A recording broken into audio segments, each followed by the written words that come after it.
சங்கீதம் 11ஆம் அதிகாரம். நான் கர்த்தரை நம்பியிருக்கிறேன். பின்ன ஏன் நீங்கள் என் ஆத்துமாவை நோக்கி, பட்சியைப் போல உன் மலைக்கு பறந்து போ என்று சொல்லுகிறீர்கள்? இதோ, துன்மார்க்கர் வில்லை வளைத்து செம்மையான இருதயத்தார் மேல் அந்தகாரத்தில் எய்யும்படி தங்கள் அம்புகளை நாணிலே தொடுக்கிறார்கள். அஸ்திபாரங்களும் நிர்மூலமாகிறதே, நீதிமான் என்ன செய்வான்? கர்த்தர் தம்முடைய பரிசுத்த ஆலயத்தில் இருக்கிறார்.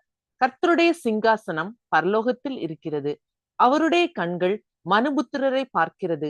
அவருடைய இமைகள் அவர்களை சோதித் தருகிறது. கர்த்தர் நீதிமானை சோதித் தருகிறார். துன்மார்க்கனையும் கொடுமையில் பிரியமுள்ளவனையும் அவருடைய உள்ளம் வெறுக்கிறது. துன்மார்க்கர் மேல் கண்ணிகளை வருஷிக்க பண்ணுவார். அக்கினியும் கந்தகமும் கடுங்கோடை கொந்தளிப்பும் அவர்கள் குடிக்கும் பாத்திரத்தின் பங்கு. கர்த்தர் நீதியுள்ளவர், நீதியின் மேல் பிரியப்படுவார். அவருடைய முகம் செம்மையானவனை நோக்கி இருக்கிறது.